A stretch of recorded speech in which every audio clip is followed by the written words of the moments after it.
Hormuz స్ట్రైట్ను ఇక హస్తగతం చేసుకునేందుకు అమెరికా ముందుకు అడుగు వేస్తుందా? ఇప్పటికే చర్చలు సఫలం అవ్వలేదు అంటూ అమెరికా చెప్పింది. అయితే హర్మూజ్ స్ట్రైట్ దగ్గర టోల్ వసూలు చేయడాన్ని ప్రపంచ దేశాలన్నీ వ్యతిరేకిస్తున్నాయి, ఇంక్లూడ్ భారత్. ఇలాంటి పరిస్థితుల్లో అమెరికా తమ యుద్ధ నౌకల్ని హర్మూజ్ స్ట్రైట్ వైపు పంపించబోతోందా? అయితే హర్మూజ్ స్ట్రైట్ని హస్తగతం చేసుకోవడం పూర్తిగా లేదు అంటే ఇప్పటి వరకు ఇరాన్కి అనుకూలమైనటువంటి షిప్లు మాత్రం యథేచ్ఛగా వచ్చిపోయేవి, మిగతా ఏ షిప్లని అక్కడ అలౌ చేయలేదు. కానీ ఇప్పుడు అమెరికా ఇరాన్కి సంబంధించిన షిప్లని, అంటే ఇరాన్తో ఇప్పుడు బిజినెస్ చేస్తున్నటువంటి షిప్ల మీద టార్గెట్ చేయబోతోందా? ఇరాన్ దగ్గర ఉన్నటువంటి ఇప్పుడు ఈ వ్యాపార సంబంధాలని పూర్తిగా దెబ్బ కొట్టబోతుందా? ఆ రకంగా హర్మూజ్ స్ట్రైట్ దగ్గర ఇరాన్ మీద పగ తీర్చుకోబోతుందా అంటే అవును అనే సమాధానం వస్తుంది. ఇప్పుడు హర్మూజ్ స్ట్రైట్ పై ట్రంప్ సంచలన ప్రకటన చేశారు. హర్మూజ్ను స్వాధీనం చేసుకోవాలని అమెరికా నౌకాదళానికి ట్రంప్ ఆదేశాలు ఇచ్చారు. ట్రంప్ ఆదేశాలతో ఇప్పటికే అమెరికా నౌకాదళం రంగంలోకి దిగింది. హర్మూజ్లో ఏం జరగబోతుందన్న టెన్షన్ అందరిలోనూ కనిపిస్తోంది. హర్మూజ్ జలసంధిలోకి ఏ షిప్ వెళ్ళినా సరే, లేదంటే ఏ షిప్ బయటకు వచ్చినా సరే పేల్చి పడేయండి అంటూ ట్రంప్ చెప్పాడు. హర్మూజ్లో నౌకల కదలికలను పూర్తిగా ఆపివేస్తున్నాడు ట్రంప్. ఇక హర్మూజ్లో ఇరాన్ పెట్టినటువంటి సీ మైన్స్ను పేల్చేస్తామని కూడా చెప్తున్నాడు. ఒకవేళ ఓపెన్ చేస్తే తామే ఓపెన్ చేస్తాం అంటూ చెప్పింది. అయితే ఇరాన్ మాటిచ్చి ఓపెన్ చేస్తామని చెప్పి ఇప్పుడు ఓపెన్ చేయలేదు అంటూ ట్రంప్కి కోపం వచ్చింది. ఇరాన్ చర్యల వల్ల ప్రపంచం అంతా ఇబ్బంది పడుతోంది అని, పాకిస్తాన్లో జరిగినటువంటి ఈ చర్చల వల్ల ఉపయోగం లేదని ఇక అమెరికా నమ్ముతోంది. అణుశక్తిని వీడేందుకు ఇరాన్ ఒప్పుకోకపోవడంతో చర్చలు విఫలమయ్యాయంటూ ట్రంప్ చెప్తున్నాడు. ఇక యుద్ధం చేయడం అనివార్యం అవుతుందా? నిన్న మొన్నటి వరకు ఒక 4 రోజుల క్రితం వరకు జరిగినటువంటి ఈ భయంకర యుద్ధం తిరిగి మళ్ళీ మొదలవబోతోందా? ఇక ట్రంప్ వేచి చూసే ధోరణి ఉండదా? ఇప్పటి వరకు ఎంతో కొంత ఓపిక పట్టాడు. ప్రపంచ దేశాలకి సమాధానం చెప్పుకోవాల్సి వస్తుందేమో, బ్లేమ్ అవుతామేమో అని ఓపిక పట్టాడు. కానీ ఇరాన్ ఒప్పుకోకపోవడంతో హర్మూజ్ స్ట్రైట్ను ఓపెన్ చేస్తామని చేయకపోవడం 2 వారాల పాటు, మరోవైపు న్యూక్లియర్ ప్రోగ్రామ్ని ఆపాలని చెప్పిన కండిషన్కి ససేమిరా అనడంతో ఇక ట్రంప్కి పిచ్చెక్కిపోయింది. ఇలా కాదు, ఇక ఇలా లాభం లేదని చెప్పేసి ఇన్ని రోజులుగా ప్రపంచ దేశాల వ్యాపారాన్ని దెబ్బతీస్తున్నటువంటి ఇరాన్ తాము మాత్రం వ్యాపారం చేసుకుంటోంది. పాకిస్తాన్కు షిప్లను పంపిస్తోంది, చైనాకు షిప్లను పంపిస్తోంది, రష్యాతో తమ వ్యాపార సంబంధాలను కంటిన్యూ చేసుకుంటోంది. ఇతర మరికొన్ని కొన్ని దేశాలతో మాత్రం ఈ వ్యాపారాన్ని చేసుకుంటుంది. ఇప్పుడు ట్రంప్ ప్రపంచ దేశాల అన్ని దేశాల మీద మీరు దెబ్బ కొట్టి, మా మీద దెబ్బ కొట్టి మీరు ఎలా వ్యాపారం చేసుకుంటారో నేను చూస్తానని చెప్పేసి వాళ్ళ నేవీకి ఇప్పుడు ఆదేశాలు జారీ చేశాడు. ఇరాన్ లోపలికి కానీ వెళ్ళే షిప్లు, లేదంటే ఇరాన్ బయటకు వచ్చే షిప్లు ఏ ఉంటే వాటిని పేల్చేసేయండి అని చెప్పి ఆర్డర్స్ ఇచ్చినట్లుగా కనపడుతోంది. సో ఇప్పుడు ఇరాన్ వ్యాపారాన్ని పూర్తిగా స్తంభింపజేయబోతున్నాడు. ఇన్ని రోజులుగా అమెరికా ఎలాంటి సమస్య ఫేస్ చేసిందో, ప్రపంచ దేశాలు ఎలాంటి సమస్యను ఫేస్ చేశాయో స్ట్రైట్ ఆఫ్ హార్మూజ్ని మూసివేయడం వల్ల, ఇప్పుడు ఇరాన్ కూడా అలాంటి సమస్యనే ఫేస్ చేయబోతుందా? స్ట్రైట్ ఆఫ్ హార్మూజ్ పూర్తిగా తన కంట్రోల్లో ఉంది అంటూ ఇప్పటి వరకు గర్వంగా ఫీల్ అవుతున్నటువంటి ఇరాన్కి ఇప్పుడు ట్రంప్ బలమైనటువంటి దెబ్బ కొట్టబోతున్నాడా, వాళ్ళ ఆర్థిక మూలాల మీద దెబ్బ కొట్టబోతున్నాడా అనే ప్రశ్న ఇక్కడ ఉత్పన్నమవుతుంది. అండ్ ఇరాన్ యొక్క స్ట్రాటజీ ఇక్కడ మరొకసారి బయటపడింది మనకి. ఏంటి? హర్మూజ్ జలసంధిలో పెట్టినటువంటి ఈ మైన్స్ ఎక్కడెక్కడ ఉన్నాయో మాకు తెలియదు అని చెప్పి ఇరాన్ చెప్పింది. ఒకవేళ రేపు యుద్ధం అంతా సార్ట్అవుట్ అయింది అనుకుందాం, అయినా అవ్వకపోయినా హర్మూజ్ జలసంధి గుండా వ్యాపారం చేసుకోవాల్సింది ఇరాన్ కూడా. ఇరాన్కి సంబంధించిన ఎక్కువ వ్యాపారం అక్కడి నుంచే కదా మొత్తం వ్యాపారం అంతా జరిగేది. కానీ ఇరాన్ ఏం చేసింది? మాకు ఉపయోగపడకపోయినా పర్లేదు, మాకంటూ ఒక స్ట్రిక్ట్ రూట్ ఉంది కాబట్టి ఒక పక్కన మాకు ఉపయోగపడకపోయినా పర్లేదు, మిగతా వాళ్ళకి మాత్రం ఉపయోగపడడానికి లేదు అని చెప్పి మొత్తం సీ మైన్స్ పెట్టేసింది.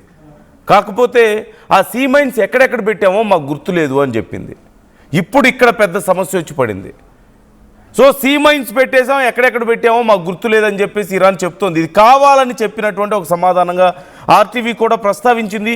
ఇప్పుడు చూస్తే అదే నిజం అనిపిస్తుంది. ఎలాగో ఈ చర్చలు సఫలమవు, ఈలోపు మనం ఇక్కడ ఉన్నటువంటి సీ మైన్స్ అన్నీ తీసేస్తే, అమెరికా చెప్పినట్లు ఈ 2 వారాల్లో వ్యాపారం జరగాలి కాబట్టి సీ మైన్స్ అన్ని తీసేస్తే అప్పుడు అమెరికాకి ఈజీ అవుతుంది. ఒకవేళ రేపు యుద్ధం చేయడానికైనా లోపలికి ఎంటర్ అవ్వడానికైనా మనం గట్టిగా డిమాండ్ చేయలేని పరిస్థితి ఉంటుందేమో.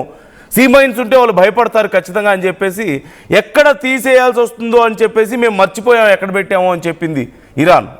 అమెరికా అప్పటికి ఒక గ్రూప్ను పంపించింది అక్కడ సీ మైన్స్ని మొత్తం డిఫ్యూజ్ చేయడానికి, కానీ ఈలోగా చర్చలు విఫలమయ్యాయి. మరోవైపు ఇరాన్ సపరేట్గా ఒక మార్గాన్ని క్రియేట్ చేసింది, అక్కడ క్రియేట్ చేసి అక్కడి నుంచి మీరు వ్యాపారం చేసుకోండి అని చెప్పేసి చెప్పడం మనం చూసాం. లార్క్ ఐలాండ్ మీదుగా వ్యాపారానికి చేసుకోండి, ఐలాండ్ దగ్గర నుంచి వెళ్తే మీరు సేఫ్గా ఉంటారని చెప్పి ఒక మ్యాప్ కూడా రిలీజ్ చేసింది. PCR try to give that map on screen. So ఇలాంటి పరిస్థితుల్లో ఇక అమెరికా ఇరాన్ని ఆర్థికంగా దెబ్బ కొట్టాలని చూస్తుంది. ఇరాన్కు ఉన్నటువంటి అతిపెద్ద వ్యాపారం అఫ్కోర్స్ ఆయిల్ అండ్ గ్యాస్ వ్యాపారమే. సో అదిగో మీరు చూస్తున్నారు కదా, ఆ పైన టాప్లో మీకు కార్నర్లో టాప్లో green and red colour marks కనిపిస్తున్నాయి కాన్సన్ట్రేటెడ్గా. ఆ పక్క నుంచే మీకు అవి మూవ్ అవ్వడానికి కూడా చూస్తున్నారు, అవే షిప్ అండ్ వెజిల్స్ అవే మీకు. సో ఈ మధ్యలో అంతా సర్కిల్ అంతా కూడా ఖాళీ ఉంది. మరొక మ్యాప్ ఉంటుంది, please try to give it.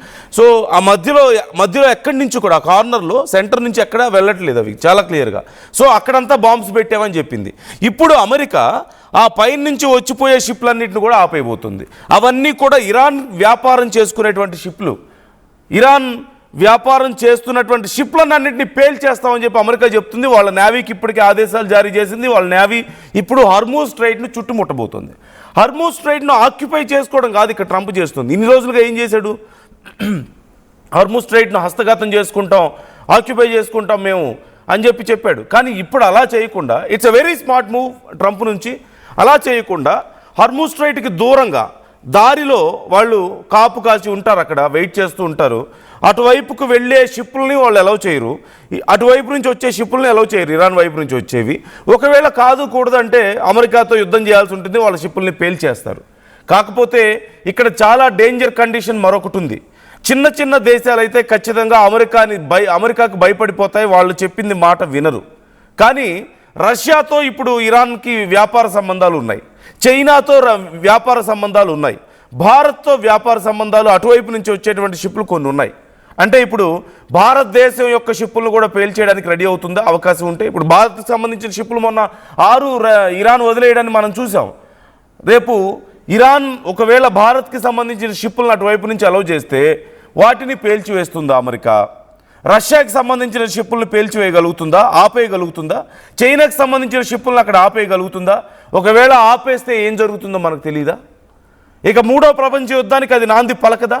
డైరెక్ట్గా రష్యాని, చైనాని, లేదంటే భారతదేశం లాంటి దేశాలను సైతం అక్కడ గెలికినట్లు అవుతుంది. ఇన్ఫ్యాక్ట్ బలమైన దేశాలని కూడా ఇప్పుడు ఈ యుద్ధంలోకి అలౌ చేసినట్లు అవుతుంది, ఇన్వైట్ చేసినట్లు అవుతుంది ట్రంప్కి. మరి ఎలా చేయబోతున్నాడు? మరోవైపు చైనా అండ్ రష్యా ఇప్పుడు ఇరాన్కి సపోర్ట్గా ఉన్నాయి. ఖచ్చితంగా they play by their own rules. America చెప్పినట్టు వినరు. మీరు ఆగండి, నేను ఇక్కడ కంట్రోల్ చేయడానికి ట్రై చేస్తున్నానంటే అసలే వినరు, ఎందుకంటే ఇలాంటి అవకాశం కోసం ఎదురు చూస్తున్నారు. సో ఖచ్చితంగా ఇప్పుడు అమెరికానేమో హర్మూజ్ స్ట్రైట్ని హస్తగతం చేసుకోవాలని ఎలాగైనా సరే ఇరాన్ని దెబ్బ కొట్టాలని చూస్తుంది. ఇరాన్ వ్యాపారం చేస్తుందేమో అగ్రదేశాలు రష్యా, చైనా లాంటి దేశాలతో వ్యాపారం చేస్తుంది. చైనాకు వెళ్ళేటువంటి more than 10% ఆయిల్ ఇక్కడి నుంచే వెళ్తుంది, ఇరాన్ నుంచే వెళ్తుంది. మరోవైపు రష్యాతో వ్యాపార సంబంధాలు ఎన్నో రకాల ఇంపోర్ట్స్ అండ్ ఎక్స్పోర్ట్స్ పెట్టుకుంది. సో వీటన్నిటిని ఆపగలిగే సత్తా ఇప్పుడు అమెరికాకు ఉందా? ఒకవేళ ఆపితే అది మూడో ప్రపంచ యుద్ధానికి దారితీయదా? Just imagine China and Russia కూడా సీన్లోకి ఎంటర్ అయితే ఎలా ఉంటుంది అనేది మీకే అర్థమవుతుంది. సో ఖచ్చితంగా ట్రంప్ ఇప్పుడు నిప్పుతో తలగొక్కుంటున్నట్లుగా ఉంది పరిస్థితి. ఖచ్చితంగా అమెరికా యొక్క క్యాపబిలిటీని మనం తక్కువ అంచనా వేయలేం. They have their own strategies, but we can't deny this serious consequences.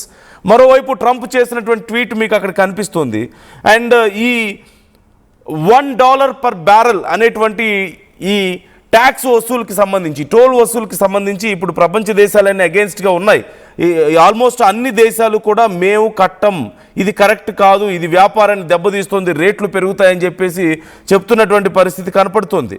ఓవైపు ఇక America, Iran, China, Bharat, even European countries, Saudi Arabia, ఇలా అన్ని దేశాలు ఇప్పటికే ఆందోళన వ్యక్తం చేయడాన్ని మనం చూసాం. ఒక్కసారి ట్రంప్ చేసినటువంటి ట్వీట్ కూడా, వార్నింగ్ కూడా నేను మీకు చదివి వినిపిస్తాను. It's a very serious warning. చర్చలు ఇక సఫలమవుతాయేమో అని అనుకున్న సమయంలో, ఇన్ని రోజుల వార్కి బ్రేక్ పడుతుందేమో అనుకున్న సమయంలో చర్చలు ఏమాత్రం ఎలాంటి ఫలితం ఇవ్వకుండా పోవడాన్ని మనం చూస్తున్నాం. అగైన్ మళ్ళీ సేమ్ కైండ్ ఆఫ్ సీరియస్నెస్ ఇప్పుడు తెర మీదకి రావడాన్ని మనకు కనిపిస్తోంది. సో మరొకసారి భయంకరమైన యుద్ధాన్ని మనం చూడబోతున్నాం. ఈసారి అమెరికా ఇక పూర్తిగా అన్లీష్ అవ్వబోతుందా? ఇప్పటి వరకు ట్రంప్ అది ఏదో భయంకరమైనది చేస్తానని వార్నింగ్స్ ఇవ్వడంతో సరిపెట్టాడు.